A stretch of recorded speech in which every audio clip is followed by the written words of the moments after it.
He's been in power for a decade and is hoping to win a third successive term in the world's largest democratic election. But how popular is India's Prime Minister Narendra Modi? Dubbed the most popular Indian politician of the 21st century, Narendra Modi is both loved and loathed. In his 70s, Modi first swept to power in 2014 on promises of economic development, presenting himself as an outsider cracking down on corruption in the political elite. Since then, the avowed Hindu nationalist has grown increasingly popular, especially with the country's majority Hindu population. Under him, India has become the fifth largest economy in the world, overtaking Britain, and one of the fastest growing too.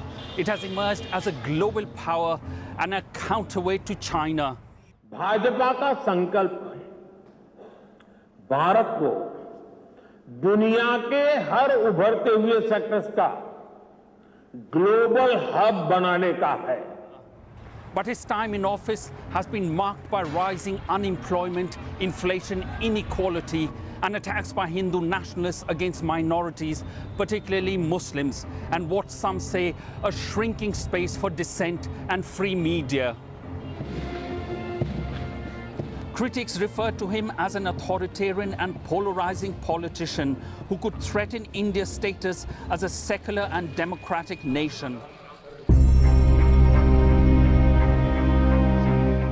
For decades, India has been seen as a proud democracy with free and fair elections, an independent judiciary, a thriving media and strong opposition. But some in India and overseas say these credentials have seen an erosion under Modi's 10-year rule.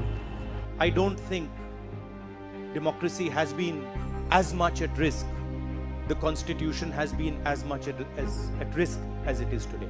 His government has been accused of misusing its power to harass and weaken political rivals, with a slew of raids, arrests and corruption investigations launched against opposition figures.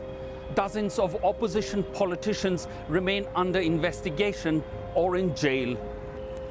Just last month, the government's tax authorities froze the bank accounts of BJP's main political rival, the Congress Party, for what it said was non-payment of taxes. The Congress Party claimed the sanctions was politically motivated. Delhi's Chief Minister Arvind Kejriwal, a prominent anti-corruption campaigner who is also a political rival of Modi's, was arrested following a raid in March. The leader of the Aam Aadmi Party, which is part of an alliance of opposition parties against Modi, denies accepting bribes over Delhi's alcohol policies. Protest against Modi has also seen violent crackdowns by the police. The BJP maintains law enforcement agencies act independently of the government.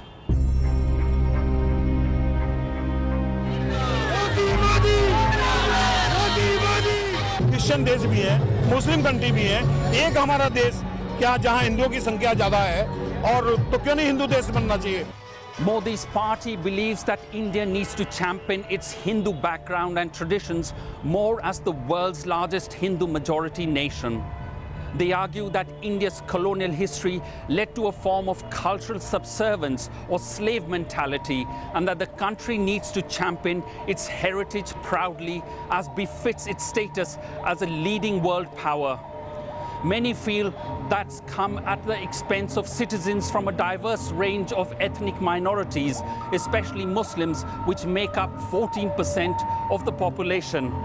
A small minority have taken the Hindu nationalist ideology and pushed it into a form of Hindu extremism, increasingly espousing, inciting and perpetuating violence.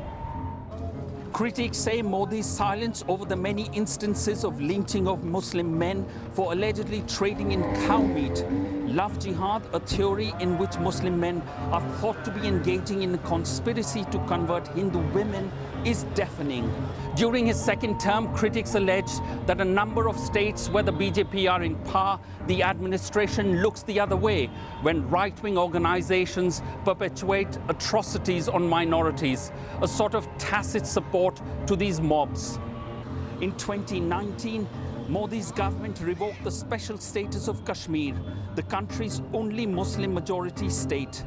Modi defended the move, saying, आज हर हिंदुस्तानी कह सकता है, one nation, one constitution. In January, Modi consecrated the controversial Ram temple in Ayodhya, which has been mired in legal cases for decades. Hindus believe Lord Ram was born on the very spot over which the 16th century Babri Mosque was built. Right-wing mobs tore down the mosque in 1992, which was followed by riots across the country. In 2019, this disputed land was handed to the Hindus by the Supreme Court of India. In March, his government passed a citizenship law which fast-tracks undocumented non-Muslim migrants from Pakistan, Bangladesh and Afghanistan. The BJP has denied enacting discriminatory policies and says its work benefits all Indians.